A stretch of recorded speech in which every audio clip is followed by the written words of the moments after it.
AI가 계속 가냐? 어떻게 이게 계속 갈 수가 있는 거냐? 엔비디아와 오픈 AI가 중심축이 돼서 서로 망하면 안 되는 스크럼을 짰다라고 볼 수 있지 않을까? 월스트리트저널의 기사에서도 나왔지만 오픈 AI는 이제는 너무 커서 망하면 안 되는 회사가 돼버렸다.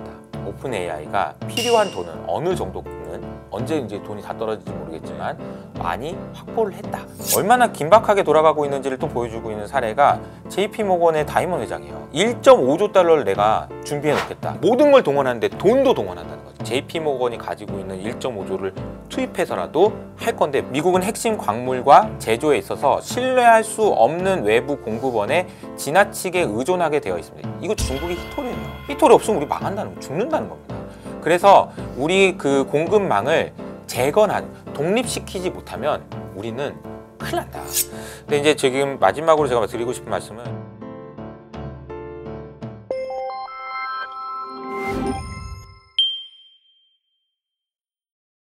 이 4천선에서라도 새롭게 들어가야 되는지 문의하시는 사람들이 굉장히 요즘 부쩍 늘어나는 것 같더라고요. 좀 어떻게 보세요? 이러한 현상들에 대해서. 지금은 같이 해야죠. 단위 주식을 해야 되는 상황인 것 같고요. 지금이라도 해야 되는 것 같고, 네. 또 많이 물어보시는 질문이 이제 언제까지 네, 오르냐, 그렇죠. 어디까지 오르냐, 이런 질문들을 맞습니다. 많이 하는데, 사실 이 질문에 대한 답은 이렇게 드리는 게 맞지 않을까. 어차피 팔 기회를 줍니다. 지금 올라가다 뭐 이게 걱정되는 거는 이렇게 올라가다가 이렇게 급락할 것 같아서 네. 그렇잖아요. 근데 이제 과거에도 보면은 강세장이 그렇게 쉽게 안 끝나요. 약세장도 쉽게 안 끝나고요. 강세장도 쉽게 안 끝납니다. 그래서 우리가 이제 지금 뭐 투자하고 계신 분들이라면 좀 더 적극적으로 아이디어를 찾아가지고 투자를 하셔야 될 때라고 저는 생각하고요. 그리고 이제 뭐 만약에 이제 하락으로 진행되는 과정이라면 네. 아마 이제 많은 그 갈등들이 있겠죠, 가격에. 네. 지금의 가격 움직임은 그렇게 큰 고민이 없는 것처럼 보이잖아요. 이제 그래서 지금 투자를 하셔야 될 때다, 이런 생각이 좀 듭니다. 네, 알겠습니다. 지금이라도 해야, 투자는 해야 된다라는 관점에서 오늘 자료를 준비해 오신 걸로 아는데, 네. 포모가 많이들 왔죠. 네네. 기원이 있어요. 오늘 제목이 네. 더 오리진 오브 흥미로운 포모. 주제네요. 네. 네. 그래서 제가 이제 포모에 대한 고민을 하다가 이 사람들이 포모를 느끼는 근본적인 원인이 뭘까에 대한 고민을 좀 해봤거든요.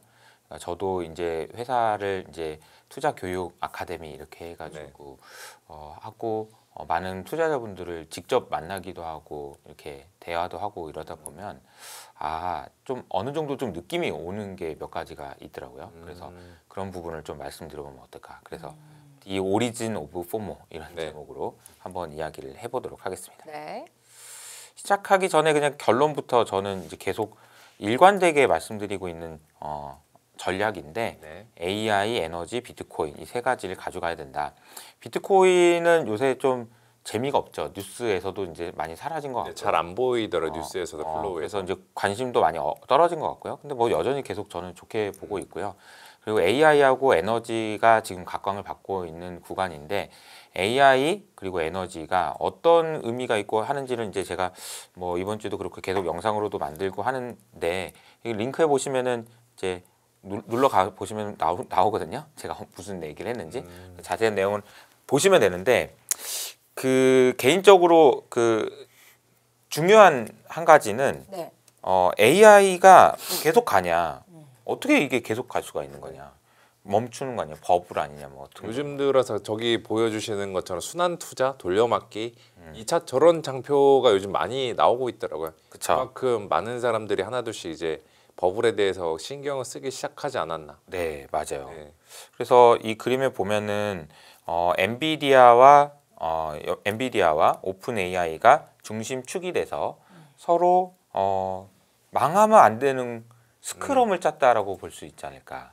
네, 그래서 사실은 산업이 초반에 커질 구간에는 이렇게 이합 집산들이 굉장히 많이 일어나는 현상들을 과거에서도 우리가 확인할 수 있었거든요. 지금 그런 현상들이 지금 나타나기 시작했다라는 게 이제 첫 번째 포인트인 것 같고요. 두 번째로는 얼마 전에 이제 월스트리트저널의 기사에서도 나왔지만 오픈 AI는 이제는 너무 커서 망하면 안 되는 회사가 돼버렸다. 그 옛날에 금융위기 때 그 투빅 투페일 맞아요. 은행권들 너무 커서 망했었다. 약간 그런 그 표현이 느낌이에요. 그대로 들어가 있는 거죠. 음. 요즘에 이제 뭐 JP 모건이나 뭐 시티나 뭐 이런 은행들 있잖아요. 대형 은행들. 이런 은행들은 별칭이 따로 있습니다. SIB 은행이라고 해가지고 SIB 이게 뭐냐면 시스테미컬리 임포턴트 뱅크예요. 시스템적으로 중요한 은행. 다시 말하면 너는 절대 망하면 안 되는 은행. 네가 망하면 큰일 나니까 너는 절대 못 망하게 내가 막을 거야. 너는 혹시라도 망하게 되면 난 너는 구제구명 해줄 거고 너는 못 망해. 너는 아예 그냥 못 망하는 거야. 대신에 좀 더 높은 규제를 지켜. 너는 안 망할 애니까. 이런 식으로 이제 규제를 만들어 놓거든요. 그게 이제 2008년 금융위기 이후로 그런 식으로 해가지고 어떻게 보면은 그 뭐 반장 같은 거죠. 너는 뭐 나쁜 짓 하지 마. 너는 지켜줄 거니까. 이런 개념으로 보면 되는데요. 이게 이제 오픈 AI가 그런 이제 위치로 올라가 버렸다. 이렇게 볼 수 있다라는 거고요. 그래서 이제 많은 분들이 야 이게 뭐 돌려막기고 이게 뭐냐 이런 생각을 할 수 있지만 오픈 AI가 실제로 이걸 우리가 벤더 파이낸싱이라고 얘기하더라고요. 네. 서로 이제 뭐 기존의 방식이 아닌 그런 파이낸싱을 하는 방법인 거죠. 전체 캐시플로우 측면에서 보면은 벤더 파이낸싱으로 조달받는 규모가 8% 정도밖에 안 된다라는 거예요. 그리고 에쿼티나 뎁 그러니까 이제 부채, 주식 발행을 통해서 조달받은 게 75%다라고 얘기를 했으니까 사실 이게 이제 과도한 수준이냐? 그럼 그렇진 않다라는 거고요. 두 번째로는 어제죠? 어제 이제 오픈 AI의 지분이 어느 정도 이제 정리가 끝나고 이제는 이제 그 마이크로소프트가 30% 이상의 대주주로 이제 정해졌고 그리고 이제 엔비디아한테도 투자 받았고 어디도 투자 받고 그래서 지분이 조금씩 이렇게 있는 그런 구조로 이제 정리가 됐다 이런 얘기가 나왔거든요. 그래서 이제 제가 생각할 때는 지금부터는 오픈 AI가 필요한 돈은 어느 정도는 언제 이제 돈이 다 떨어질지 모르겠지만 어느 정도 필요한 돈은 많이 확보를 했다. 정리가 일단락이 됐다라고 이제 볼 수가 있는 것 같고요. 두 번째로 이제 그리고 나면 이거를 오픈 AI를 엄청 키워야 되겠죠. 여러 가지로 기업 가치 측면에서. 그러니까 이번에 투자한 젠슨왕이 바보가 아닌데 5천억 달러 정도의 수준으로 투자를 한 거잖아요. 그러니까 그것보다 더 올라야지 의미가 있는 거고 올 거라고 보는 거 아니겠습니까? 그러면 오픈 AI는 샘 알트만은 우리 회사가 그 정도의 가치가 있다는 걸 증명해야 되겠죠. 어떤 방식으로든 증명을 할 걸로 보는 거고요. 그리고 나서 이제 마지막으로 여러분들은 오픈 AI에 투자하고 싶으신가요? 그러면 제가 이제 만약에 질문을 젠슨왕하고 같은 조건으로 오픈 AI에 투자할 수 있는 기회가 주어진다면 투자하시겠습니까? 대부분 하지 않을까요? 네. 기회가 없어서 못하는 거죠 우리는. 그러니까 우리가 무슨 뭐 순환 출자고 어쩌고저쩌고 말을 많이 하지만 냉정하게 그냥 솔직하게 얘기해 보면 젠슨왕이 들어간 가격과 같은 가격대로 나도 100만 원이든 1000만 원이든 1억이든 투자할 수 있는 기회만 있다면 하실걸요 아마. 하죠. 네, 저 같아도 저는 할 것 같아요. 네. 그러니까요. 그러니까 왜 그러냐면은 우리가 알지 못하는 무엇인가를 그들이 알고 있을 거라는 추론인 거거든요. 그러니까 제가 이제 얼마 전에 테슬라에서 이제 3년 동안 일하신 분인데 저희 채널에 한번 나오셔가지고 네네. 출연해 주시면서 이런 얘기를 하시는 거예요. 도대체 일론 머스크나 샘 알트만이나 뭐 이런 사람들은 어떻게 그렇게 일을 많이 하는 거예요? 이런 이제 잠은 자나 몰라 뭐 이러면서 이제 그런 질문을 좀 솔직하게 말씀드렸더니 그 테슬라에서 일하는 동안에 이 업무 강도에 대해서 얘기해 주는데 진짜 장난이 아니더라고요. 뭐 예를 들자면 이런 거죠. 뭐 그 전에 이제 내연기관차에서 일을 할 때 그분한테 이제 누가 와가지고 좀 일 좀 도와줄 수 있어 내일 이러면은 그래 알았어 내가 도와줄게 이렇게 얘기하고 한 일주일이나 2주 있다가 이거 했는데 한번 봐봐 이렇게 이제 보통 얘기하곤 했대요. 1주에서 2주. 근데 이제 테슬라에 처음 딱 가가지고 또 누가 이제 이거 좀 도와줄 수 있어? 지금 이제 보고하고 그래야 되는데 그러니까 알았어. 그러고 나서 자기 일을 하고 이렇게 있었는데 45분 후에 다 했어? 그러더래요. 다 했어? 아니 아직 15분 있다 일론한테 보고하러 가야 되는데 이런 분위기라는 거죠.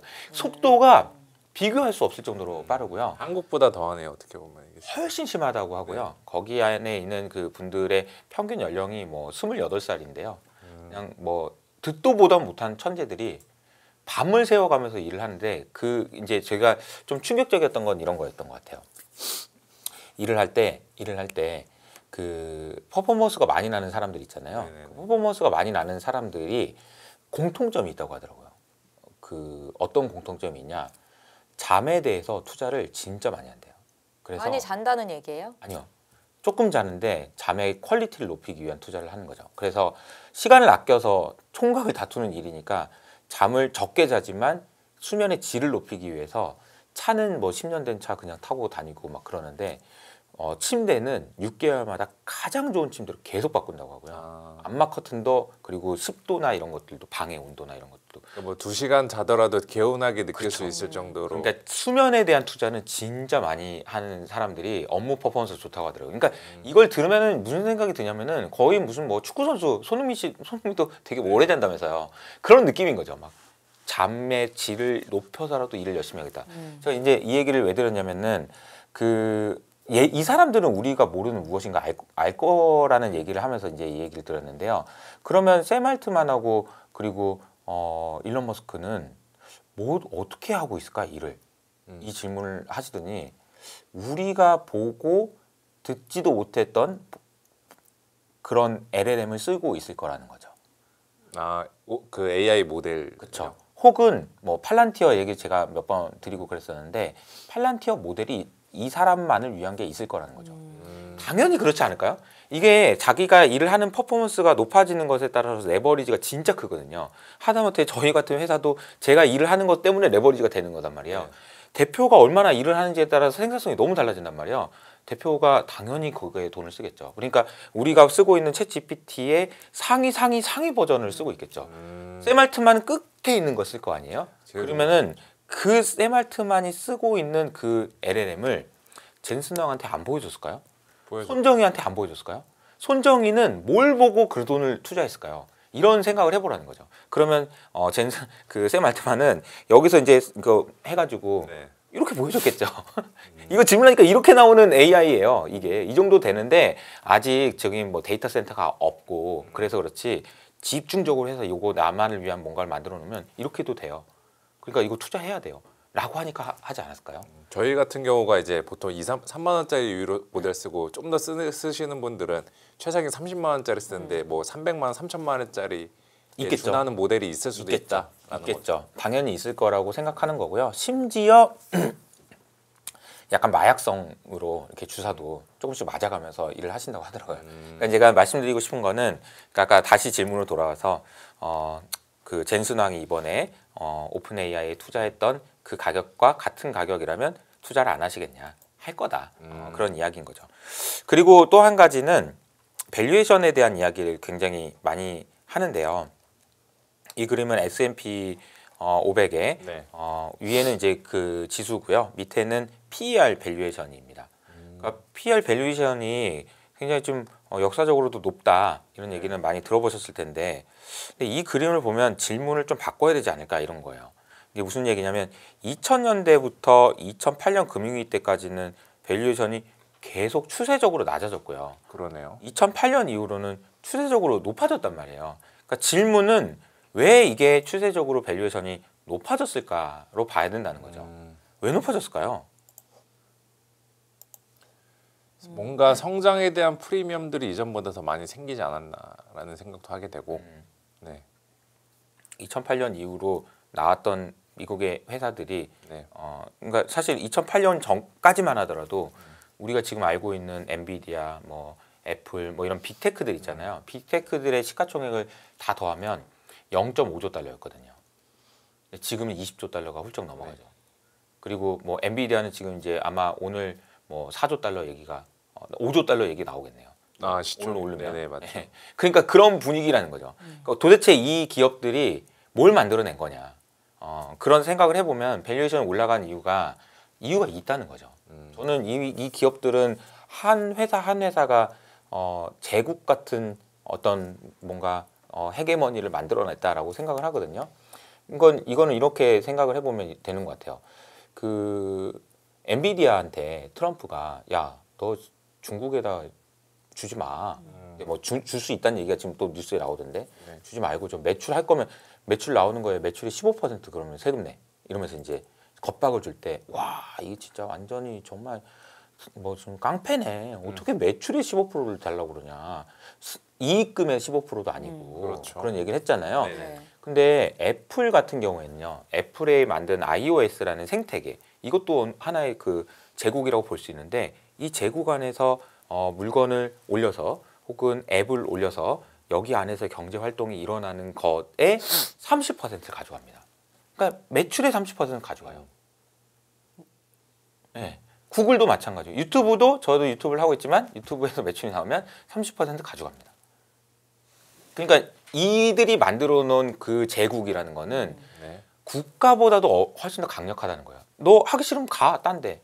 근데 없지 않냐? 유튜브 하기 싫으면 딴 데 가서 하든가 유튜브 아니면 다른 거 하든가. 없어요. 없잖아요. 대안이 없으니까 그거의 제국이라는 거예요. 안 할 수는 없는 거고. iOS 말고 딴 데 가? 딴 데 없어요. 네. 그렇게 돼버린 상황이기 때문에 그 부분에 대한 밸류션을 높게 줬다라고 볼 수 있다는 거죠. 그래서 비싸지 않다. 저는 그렇게 생각을 하고요. 그리고 이제 닷컴버블하고 비교를 하시는 분들이 많아서 닷컴버블 당시의 주가가 어떻게 움직였는지를 알고 하시는 얘기인지가 좀 궁금해서 제가 좀 가져왔습니다. 네. 닷컴버블 당시의 주가가 어떻게 움직였냐? 95년도에 40% 올랐고요. 96년도에 24% 올랐고요. 97년도에 20% 올랐고요. 98년도에 40% 올랐고요. 그리고 마지막 99년에 88% 올랐습니다. 네. 요게 이제 닷컴 버블인 거죠. 99년도 저 당시 때 말씀하시는 그렇죠. 그리고 2000년에도 또 올랐습니다. 예, 또 올랐고 마지막에 이제 2000년 초반에 이제 주가가 떨어지기 시작한 거죠. 근데 이제 여기서 좀 주목해서 보셔야 되는 거는 밑에 있는 게 제가 연준의 기준금리거든요. 기준금리가 이제 여기서 2008년, 1998년 이때 LTCM 사건이 나고 금리를 한 번, 두 번, 세 번 내리죠. 그리고 나서 이제 1400포인트에서 출발합니다. 본격적인 랠리가 닷컴 버블이. 그리고 나서 이때부터 이때까지 딱 1년 반 만에 지수가 3배 오릅니다. 예, 1400에서 5000까지 3배 넘게 올랐죠. 예, 이게 버블입니다. 근데 여기서 주목하셔야 되는 거. 많은 분들이 지금 이게 버블 같은데 연준이 금리를 올리면 끝날 거야. 아니요. 금리 올린다고 끝나는 거는 버블이라고 부를 수가 없습니다. 금리를 올려도 올라는 게 버블이에요. 보세요. 여기 보시면 주가가 너무 많이 오르니까 연준이 금리를 올립니다. 금리를 올리는 구간에 오히려 더 가속화돼서 주가가 올랐다는 게 중요한 포인트예요. 저 당시 때가 그럼 그때 그린스펀이 이야기했던 비성적 과열이 저 구간일까요? 그러니까 이게 우리가 금리 인하와 동시에 닷컴 버블이 시작된 거고요. 네. 그리고 금리 인상 이후에 오히려 가속화됐다고 기억하셔야 돼요. 그러니까 아니 금리 인상하고 나서 조금 오르고가 아니에요. 1년 넘게 올랐어요. 1년 넘게 가속화해서. 이래서 그러니까 버블이 무섭다는 거고 그래서 지금 거꾸로 지금 상황은 버블은 아니라는 거예요. 그리고 아까 초반에 말씀하신 것처럼 지금 들어가더라도 팔기에는 계속 주어진다. 그렇죠. 그러니까 내년에는 미국의 금리 인하기일 테니까 버블 가능성이 떨어진다는 말씀이세요? 그러니까 하다못해 금리를 올릴 때도 올라가는 게 버블인데 네. 지금 우리는 뭐 오늘 밤에도 금리를 인하할 가능성이 높은 거잖아요. 네네네. 뭐 그런데 이제 이 부분을 고민할 필요가 사실 별로 없다라는 이야기인 거죠. 밸류에이션이 이제 더 올라가는 게 맞냐 이런 고민만 있지만 그냥 제가 말씀드렸던 부분에 동의하신다면 올라가도 이상하지 않다 이런 거죠. 그리고 이제 지금 현재 상황이거든요. 지금 상황은 금리를 계속 인하하고 있는 상황이죠. 주가는 이 정도 오른 상황이고요. 네. 그래서 아직 뭐 괜찮다라고 생각을 하고 있습니다. 그 두려움에 대한 이야기를 좀 하려고 하는데요. 포모의 네. 이야기는 이 뇌의 이야기를 좀 해야 돼요. 두려움에 대한 이야기를 근본적으로 이야기하기 위해서는 제가 이제 내면 소통이라는 책을 많이 이제 봤었는데 이 책에 보면 이런 내용이 나옵니다. 원시인의 뇌를 가진 채 현대 사회를 살아가는 현대인. 그러니까 뇌는 원시인 때 뇌랑 똑같다는 거예요. 예. 원시인 때 뇌가 그대로 이제 진화 없이 이렇게 살아오고 있다라는 거고요. 여기 보시면 편도체라는 이제 표시가 나와 있죠. 네. 편도체가 이게 뭐냐면은 두려움을 느끼게 하는 편도체가 활성화되면 우리가 두려움을 느끼게 되는 겁니다. 그래서 이 원시 시대에 이 편도체가 활성화되는 상황을 제가 이제 말씀을 드리면 원신이 이렇게 사냥을 하다가 저 앞에서 멧돼지가 나오는 거죠.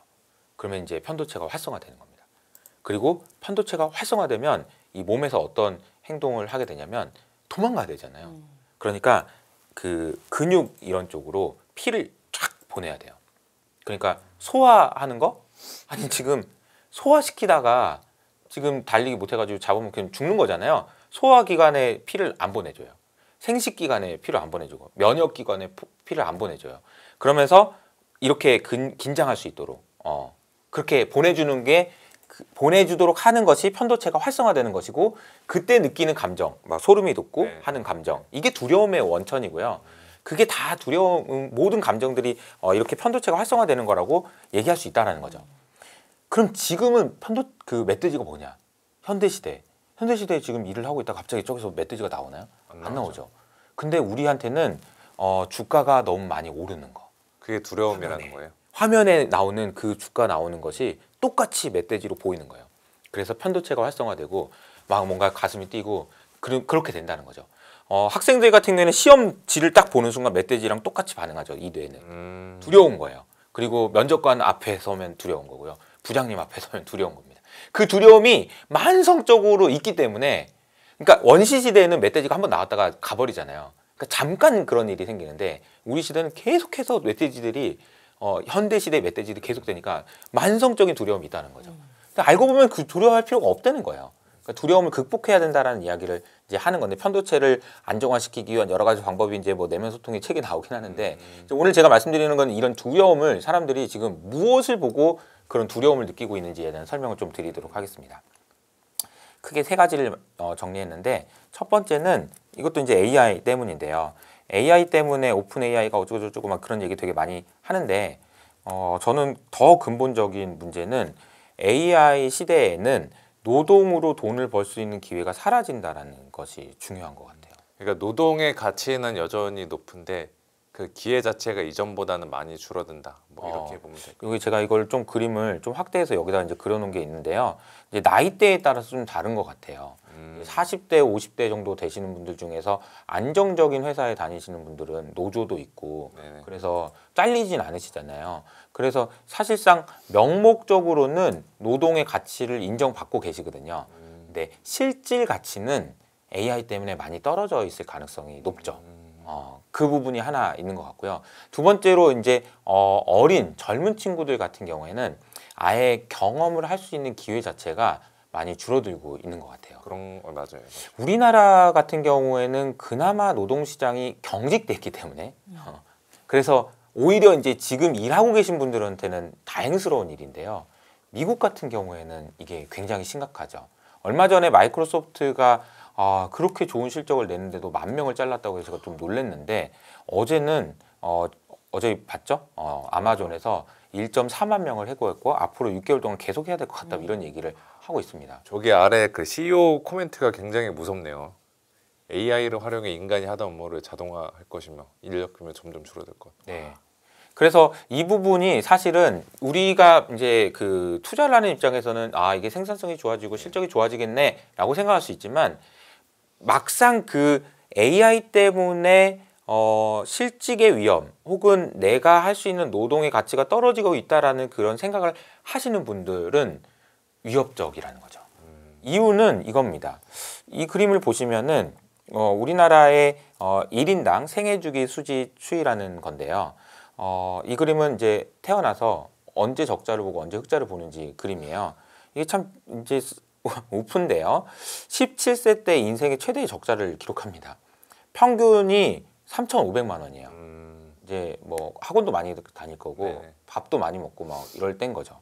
그리고 27세 때 첫 흑자를 기록하고요. 43세 때 최대 흑자를 기록하는데 고점이죠, 고점. 고점. 근데 1,800만 원입니다. 네. 그리고 61세 때 적자 전환하는 거죠. 이 그림을 보면은 사실은 이런 식의 이제 생애 주기를 가지고 있는 회사에는 투자하고 싶지 않지 않나요? 그렇죠. 우리나라 평균적으로 이렇게 되고 있다는 겁니다. 그리고 여기에서 지금 흑자를 기록하고 있는 분들이 포모를 느끼시는 거죠. 왜? 이 기간이 상당히 길어질 거라고 생각되거든요. 그리고 이게 내 생각에는 처음에 27세부터 43세까지는 그래도 작년보다는 내가 올해 저축을 더 많이 하고 돈을 벌어가지고 뭐 쓰고 남는 돈들이 점점 많아지고 있는 구간인데요. 43세를 기점으로 해가지고는 내가 투자를 할 수 있는 돈이 매년 줄어드는 경험을 하게 됩니다. 그러면서 43세 이후로 급격하게 미래에 대한 고민들을 많이 하시는 거거든요. 근데 여기에다가 지금 AI가 붙으니까 사실 이 파란색으로 되어 있는 이 그림이 줄어들 가능성이 매우 높다라는 거고요. 그렇게 된다라는 것을 느끼고 있기 때문에 사람들이 굉장히 큰 포모를 느끼는 거죠. 왜냐하면 이건 유대인들이 돈 관리를 어떻게 하는지를 보여주고 있는 그림인데요. 네. 사람이 지갑을 가지고 있으면 이 지갑으로 소득 1이 들어오는 거죠. 이걸 우리는 노동소득이라고 얘기합니다. 근데 이 노동소득이 끊어질 것 같다라는 위기인 거고요. 노동소득이 들어오면 지출하고 남는 돈을 자산을 사야 되는데 이 자산을 못 사면 새로운 소득인 노동소득 2를 얻을 수 있는 기회조차 없다라는 거예요. 1번이 있어야 이게 커지고 이게 커져야 2가 나오는데 이거 자체가 끊어질 수 있다라는 위협이 AI 때문에 생기는 거고요. 그러니까 민감하신 분들은 이런 거를 굉장히 많이 느낀다는 거예요. 그게 포모의 근본적인 원인이다라고 생각을 한다는 거죠. 그리고 과거에는 어떻게 됐나라고 찾아보니까 1910년도에 그 워렌 버핏 주주서원에 보면 이런 얘기가 나옵니다. 미국의 민간 노동 인구가 그 당시에 2,800만 명이었는데 그 중에 40%가 농업에 종사했다고 하더라고요. 그러니까 우리로 따지면 일하는 사람들의 40%가 먹고 살라고 그걸 일을 하고 있었다는 거죠. 근데 그때 당시에 옥수수 총 산출량이 7,300만 톤이었는데 지금은 3억 5천만 톤까지, 그러니까 5배까지 5배 이상 증가했지만 농업의 종사자는 2%로 줄어들었다는 거죠. 그리고 기술의 발전 때문일까요? 그렇죠. 이 그림을 보시면 농업에 종사하는 사람들의 비중이 40%에서 2%까지 계속 낮아지고 있는 그림을 보여주고 있는 겁니다. 이걸 보면서 이제 워렌 버핏은 뭐라고 얘기했냐면 미국은 자본주의이기 때문에 이런 식으로 생산성 혁신이 일어나고 그래서 일을 하는 사람들이 줄어든다라고 얘기를 하지만 우리 입장에서는 이렇게 읽히는 거죠. 야, 해고라고 쓰고 생산성 혁신이라고 읽고 있네. 생산성 혁신이라는 거는 우리가 주주로서의 입장이면 좋은 거예요. 정말 좋은 거죠. 그런데 노동자의 입장에서는 정말 안 좋은 거거든요. 그러니까 지금 노동을 하고 일을 하고 계시는 모든 분들이 사실은 빨리 주주의 입장이 되어야 투자를 해야 된다. 그렇죠. AI 때문에 생산성이 개선될 수 있는 회사의 주주가 되어야 이런 리스크를 해소할 수 있는 거다. 이게 사실은 포모의 근본적인 원인이다 라는 거죠. 1990년대에도 마찬가지로 생산성 혁신 때문에 인플레이션 잡히고 이랬다는 그림이고요. 그리고 두 번째로 제가 생각할 때는 돈이 너무 많이 풀렸다라는 얘기는 많이 들어보셨을 텐데 지난번에도 제가 2100년 전망 뭐 이런 식으로 해가지고 자산 가격이 구조적인 요인들 때문에 오랫동안 상승할 것 같다 이런 말씀을 드렸잖아요. 근데 제가 이제 찾아보다 보니까 뱅크 오브 아메리카의 이제 자료 중에서 이 그림이 나오는데 이 그림이 참 기가 막힙니다. 2000년 코로나 이후로 현금으로 주식으로 채권으로 금으로 돈이 얼마나 들어왔는지를 보여주고 있는 그림이거든요. 기가 막힌 게 현금 그러니까 이제 MMF죠. 4.5조 달러, 주식 2.7조 달러요. 채권 2.1조 달러. 뭐 요즘에 보면 우리나라도 뭐 외국인이 샀네 어쩌네 보잖아요. 근데 이 그림 보시면 그냥 계속 사죠. 그러네요. 주가가 오르든 빠지든 계속 사는 거예요. 자금이 계속 유입됐다는 거잖아요. 그럼 이 돈이 어디서 났냐는 거죠. 이 돈이 도대체 어디서 났냐. 이거 더하면 10조 달러예요. 그러니까 코로나 팬데믹 이후에 거의 5년에 걸쳐서 전 세계적으로 10조 달러가 풀려 있다라는 말씀이시죠? 아니죠. 풀린 게 아니라 어딘가 있었던 들어갔다. 돈들이 이 금융자산으로 들어온 돈이 이만큼이라는 겁니다. 들어온 돈이. 새로 찍어낸 게 아니라. 찍어낸 게 아니야. 뭐 찍어낸 돈도 뭐 있었겠죠. 그렇죠. 뭐 그렇게 뭐 준 돈도 있고 뭐 이러니까. 근데 어쨌든 이 사람들이 뭐 주식으로 돈을 벌었든 아니면은 뭐 일해서 벌었든 뭐 줬던 그 돈을 가지고 이걸 샀다는 얘기잖아요. 이걸 샀다는 얘기잖아요. 10조 달러를. 기가 막힌 일 아닌가요? 그러니까 도대체 이게 어떻게 된 건가 이런 생각을 좀 해봤는데 제가 맥킨지의 자료를 좀 찾아보다 보니까 요즘에 이제 코스피 좀 올라서 많은 분들이 이제 돈도 좀 버셨고 기분도 상당히 좋을 텐데 제가 이 얘기를 하면 좀 기분이 좀 별로 안 좋으실 수도 있습니다. 또 포모가 오지 않을까. 네, 2000년 기준으로 전 세계의 개인들의 순자산을 계산해 보니까 네. 136조 달러였어요. 136조 달러. 참고로 우리 코스피가 아마 2조 달러가 좀 넘을 겁니다. 네, 네네. 136조 달러입니다. 2024년 말 기준으로는 놀라지 마십시오. 539조 달러입니다. 이게 말이 되는 건가?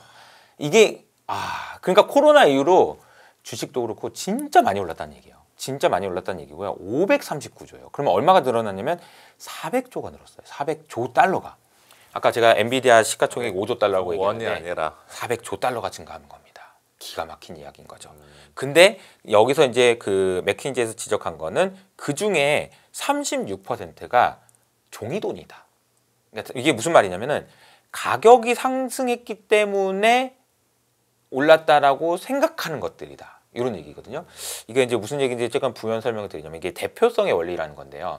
여러분이 집값이 많이 올라서 기분이 좋으시죠? 예를 들어서 뭐 집값이 10억인 줄 알았는데 15억이 됐대. 기분이 좋아. 근데 왜 15억이라고 생각하시는 거예요? 그러면 저기 어디 저 옆동이 15억이 거래됐다던데? 그런 거죠. 4천 세대가 다 똑같이 생각하는 거예요. 뭐 어떤 단지가 있다면 그러네요. 그 4천 세대가 다 거래되는 게 아니고요. 그 중에 한 채만 거래됐어요. 10억이 15억으로. 그러면 어떻게 우리는 이해되냐면 4천 세대 모두가 기분이 좋죠. 그렇죠. 주식도 마찬가지입니다. 우리는 이제 앞으로 15억 이상에서 팔 수 있을 거다. 그렇죠. 주식도 마찬가지예요. 주식도 오늘 뭐 하이닉스가 많이 올랐어요. 실적이 좋았습니다. 하이닉스에 거래돼 있는 유통 주식수 중에 몇 개가 거래된 걸까요? 사실 별로 안 돼요. 근데 원래 가지고 있었던 사람 입장에서는 뭐 또 올랐어? 이러면서 페이퍼 웰스라는 거죠. 이게 이거야말로 페이퍼 웰스 아니냐. 그냥 가격이 올랐기 때문에 그냥 기분이 좋은 거다. 약간 그 계좌 평가익 정도로 보면 되는 거예요. 평가 이익인 거죠. 그게 진짜 정당하지 않고 정말 거품이고 그냥 쓸데없는 거라면 이게 꺼질 것이고 이게 만약에 어떻게 될 건지 그런 고민들을 해봐야 된다는 겁니다. 네, 그게 이제 결국 맥킨지가 예상한 4가지 시나리오는 첫 번째로 생산성이 가속되거나 아니면 인플레이션이 돼가지고 뭐 녹아지거나 아니면 밸런스 시트 리셋이라고 되는데 이거는 자산 가격이 급락하든가 이건 거품이었고 그냥 폭락할 거다 이런 거고요. 침체가 계속되거나 이 4가지 시나리오인데 이 4가지 시나리오를 중에서 1번을 선택됐을 때 1번이 가능했을 때만 유일하게 아무 문제 없이 진행되고요. 나머지 3가지 경우 모두 심각한 문제를 초래할 수 있다. 왜냐하면 이렇게 많이 늘어나는 게 말이 안 된다라는 거죠. 400조 달러나 늘어나는 게. 그래서 결국 다시 유일한 방법은 생산성 AI다. 혁신이다. AI다. 이런 거죠. AI 때문에 사람 일자리도 줄어들고 나 좀 일자리 해고될 건데 AI 천천히 하면 안 돼요? AI, AGI 되면 되게 무위험하다는데 안 하면 안 돼요? 안 할 수가 없다는 겁니다. 지금 상황에서는. 그러니까 뭐 미국하고 중국하고 뭐 어쩌고저쩌고 한다는데 그거 안 하면 안 돼요? 안 할 수가 없다고요. 그래서 이 AI로는 계속 갈 수밖에 없다라는 거를 이 그림을 통해서도 알 수 있다는 거죠. 그러니까 돈들이 많이 풀렸고 그게 돈이 돌고 해가지고 또 자산 가격이 올라가고 그러면서 내가 기분이 좋아졌는데 그걸 멈추게 하는 거는 AI를 멈추게 하면은 그 문제가 생긴다라는 거고요. 또 잘 아시는 것처럼 뭐 아까 벤더 파이낸싱이라는 얘기를 했는데 빅테크들의 캐펙스는 어떻게 다시 부를 만드나 이런 것도 한번 고민해 보면 이게 이제 2000년대부터 시작해서 빅테크들이 도대체 돈을 얼마나 많이 쓰고 있는지 2010년도부터 2024년도까지 벌써 20배 정도 많이 쓰고 있는 거거든요. 어마어마하게 돈을 많이 쓰고 있어 캐펙스를. 오늘 밤에 이제 마이크로소프트 포함해가지고 다 이제 캐펙스 투자 규모를 발표하고 막 얘기할 텐데 엄청나게 쓰고 있습니다. 진짜 말도 못하게요. 근데 잘 기억해 보시면 한정연구원은 아시겠지만 2010년대 초반만 해도 막 그때 무슨 얘기냐면 도대체 왜 기업들이 투자를 안 하는 거냐고. 맞죠. 금리를 내려주면 할래? 어쩔래? 뭐 얘기 많이 했었잖아요. 금리 내려줘도 꿈뻑도 안 하던 지금 미국에 있는 기업들이 앞다퉈서 지금 캐펙스를 하고 있는 거는 AI에서 기회를 받기 때문에 지금 하고 있는 거거든요. 그리고 AI 데이터 센터 무조건 지어야 된다고 생각하기 때문에 지금 하는 거잖아요. 근데 이제 그 예를 들자면은 마이크로소프트 혹은 구글에서 만약에 엔비디아에게 뭐 예를 들어서 1000억에 투자를 했다. 그래서 1000억만큼의 GPU를 받았다라고 하면 이 1000억의 돈은 어떤 식으로 증폭이 되는지를 생각해 보면요. 1000억의 돈이 들어갔잖아요. 그럼 엔비디아는 70%의 마진을 남기죠. 그래서 뭐 70% 너무 심하니까 50%만 남긴다고 합시다. 근데 50%의 순이익이 나잖아요. 근데 엔비디아는 이제 뭐 20배, 30배 주잖아요. 그럼 50%니까 1000억에 500억인데 이제 20배, 30배를 곱해야죠. 그러니까 500억에 2배 해가지고 10배가 뻥튀기가 되는 거죠. 그러네요. 같이 가요. 이 돈이 엔비디아에 들어가서 매출이 되는 순간 순이익이 됐다가 기업 가치 증가분은 10배가 되는 겁니다. 그리고 이 10배가 된 엔비디아의 주식을 들고 있던 사람은 기분 좋고 그래서 그 돈을 가지고 또 대출을 받든지 또 레버리지를 쓸 수 있는 거고요. 그러니까 뭐 계속해서 이게 자산 가격이 상승한다는 것은 순환순환 해가지고 계속 그 포모를 만들어낸다라는 거죠. 아, 이게 누군가가 멈추기 전까지는 계속 이렇게 강화되는 방향으로만 간다라는 겁니다. 부의 효과를 말씀하시는 거네요. 그렇죠. 부의 효과인 거죠. 그리고 이제 마지막으로는 이제 많이들 들어보셨을 디베이스먼트인데요. 디베이스먼트는 이제 역사가 있어요. 근데 이게 역사를 거슬러 가면은 이게 뭐 2008년 금융위기 이후로 이런 게 아니고요. 150년으로 가야 됩니다. 150년이면은 저기 로마 시대 네로 황제 네로 황제가 처음으로 아 지금 국가의 재정이 문제가 있어서 지금 미국처럼 은화에다가 은을 그렇게 많이 넣을 필요가 있냐? 그래서 이게 이제 뭐냐면은 은화에 들어가 있는 은의 비율이에요. 그러면 줄이고 있는 거죠. 네, 그래서 1150년대부터 그 네로 황제가 98% 너무 심하다. 95%까지만 이게 처음으로 이걸 줄이게 됩니다. 그리고 나서 이게 가파르게 줄어들기 시작해가지고 네 마지막에 이제 260년대 후반 정도 되면요 은화에 들어있는 은의 함량은 0.5%까지 떨어집니다. 은이라고 볼 수도 없겠네요, 사실상에. 은박이 씌워진 동화라고 봐야 되겠죠. 그러니까 이런 거를 우리가 디베이스먼트라고 이야기하거든요. 화폐의 가치가 이제 하락한다라는 건데, 이게 이제 그 화폐의 가치가 하락하는 것은 몇 가지 방법이 있어요. 그래서 많은 분들이 이제 이렇게 얘기하시는 거 저도 과거에 그랬고, 돈이 너무 많이 풀려가지고 뭐 돈이 쓰레기가 되고 뭐 돈이 너무 많이 풀렸어요. 근데 돈이 많이 풀린 것도 화폐의 가치 하락에 일조하죠. 그런데 더 문제가 심각한 거는 돈에 대한 신뢰가 하락하는 것입니다.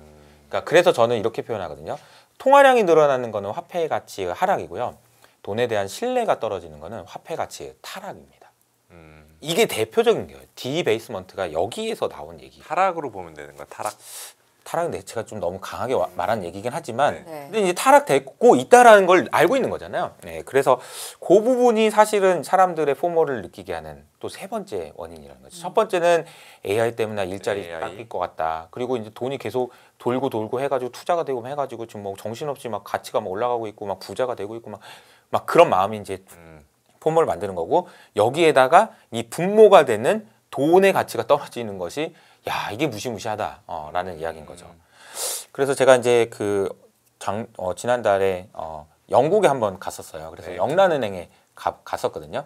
들어가가지고 이제 금도 한번 들어보고 이런 걸 했었는데 영란은행에 가서 이렇게 공부하다 보니까 굉장히 재미있는 기사가 있었는데 그게 이런 거죠. 요 말씀을 드리겠습니다.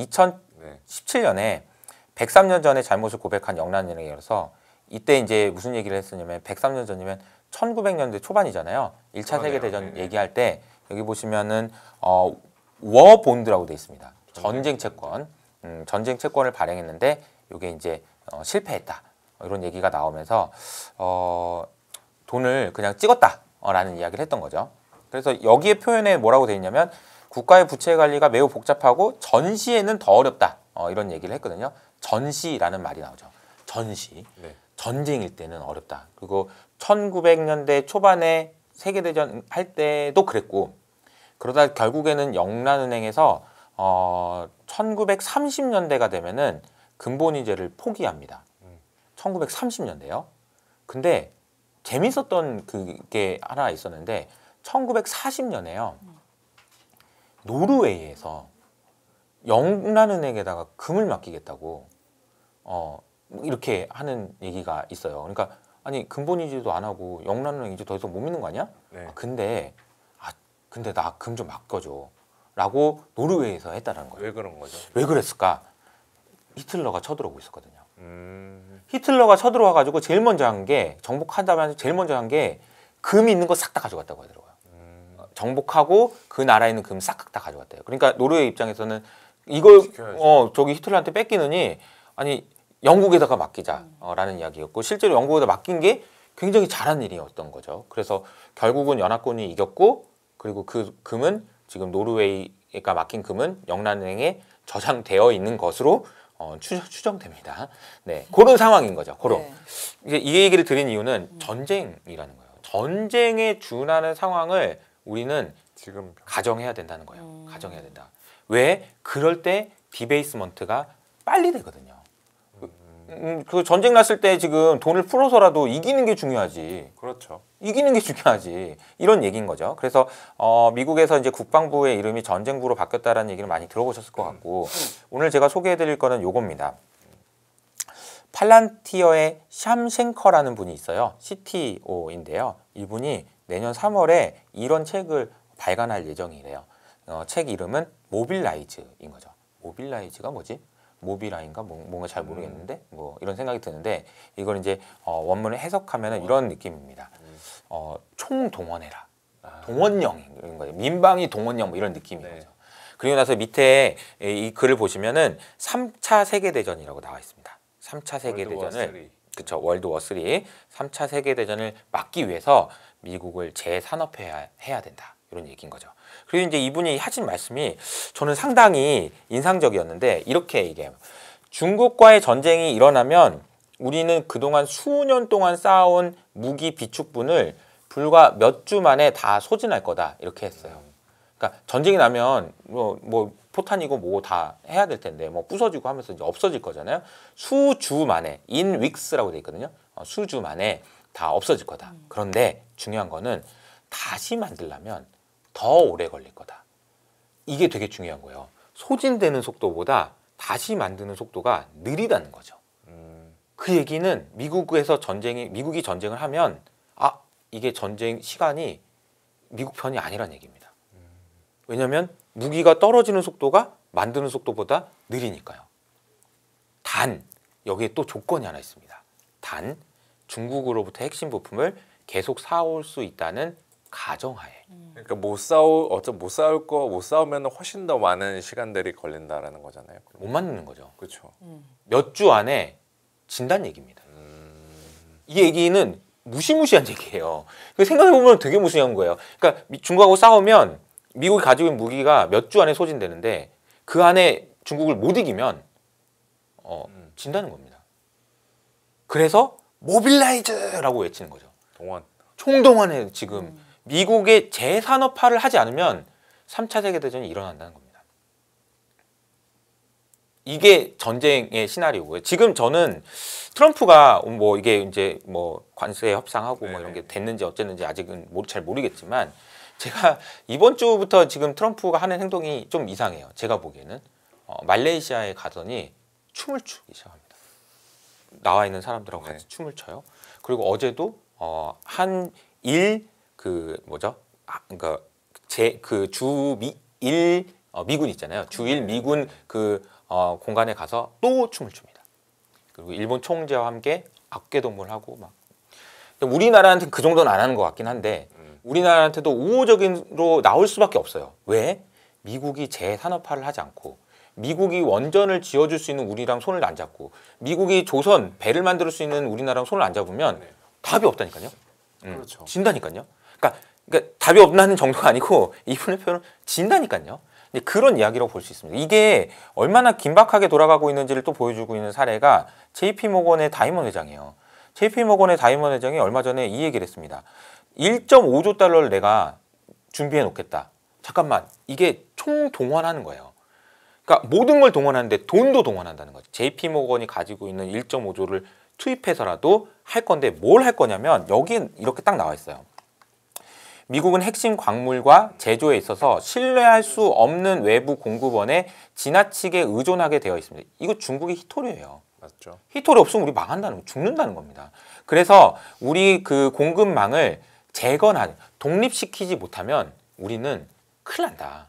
라는 위기의식인 겁니다. 그래서 미국 내에서 나와 있는 여러 가지 자료들이나 이런 걸 보면 전쟁을 준비하고 있는 거예요. 이 전쟁을 준비하고 있다라는 것이 공급망을 제대로 분리 못하면 이번에 중국의 공격에 대해서 시급한 거죠, 한마디로 말해서. 그래서 우방국들한테 막 더 안 좋은 얘기를 막 지금 하기에는 좀 어려운 상황 아닌가 이런 생각이 든다는 거죠. 네. 그래서 제가 이제 뭐 마지막으로 이제 결론을 말씀드리면 오늘 제가 포모 얘기를 하면서 크게 세 가지를 말씀드렸습니다. 첫 번째가 사람들이 왜 이렇게 주식을 네. 지금이라도 더 늦기 전에 사야 된다라고 생각하는지, 그게 알고 보면 노동의 가치가 떨어지고 있다라는 그런 직관 때문인 것 같다. 그리고 돈이 너무 많이 풀리기도 하고 계속 돌아서 그렇다. 게다가 세 번째는 전쟁 때문에 화폐의 가치는 더 떨어질 것 같다. 이런 상황에서 미국이 돈을 안 풀겠냐고요. QT를 지금 안 멈추겠냐고요. 금리 인하 안 하겠냐고요. 그런 상황이라고 이해를 하시면 될 것 같습니다. 근데 이제 지금 마지막으로 제가 드리고 싶은 말씀은 어제 굉장히 X에서 이슈가 됐던 이야기예요. AI 시대에 지식은 이제 공짜입니다. 뭔가를 더 알고 있다라는 것은요, 이제는 더 이상 부가가치를 갖지 못한다는 얘기예요.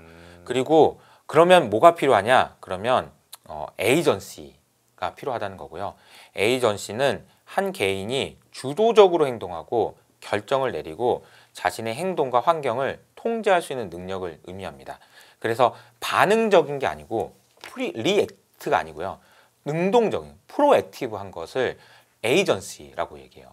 그래서 이 에이전시라는 것은, 에이전시가 높은 사람은요, 인생이 그냥 자기 자신에게 일어나도록 내버려 두는 것이 아니라 자기가 스스로 인생을 만드는 사람을. 되게 인상적이네요, 저 문구가.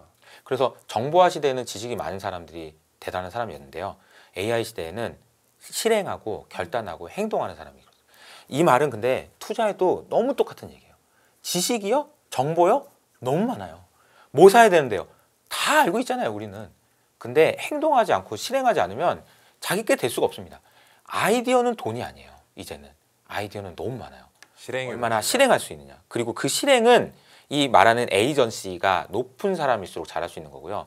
오늘도 뭐 오늘 제 말씀을 뭐 어떻게 들으셨는지 모르겠지만 이 이야기를 듣고 포모를 느끼시되 단 내가 빨리 돈을 벌어야 되겠다는 생각보다는 내가 어떻게 하면 에이전시를 가진 사람이 되고 어떻게 하면 나 스스로 투자 의사결정을 할 수 있는 사람이 되는지에 대해서는 좀 포모를 느끼셔도 좋을 것 같아요. 빨리 내가 그런 사람이 돼야 되겠다는 거는.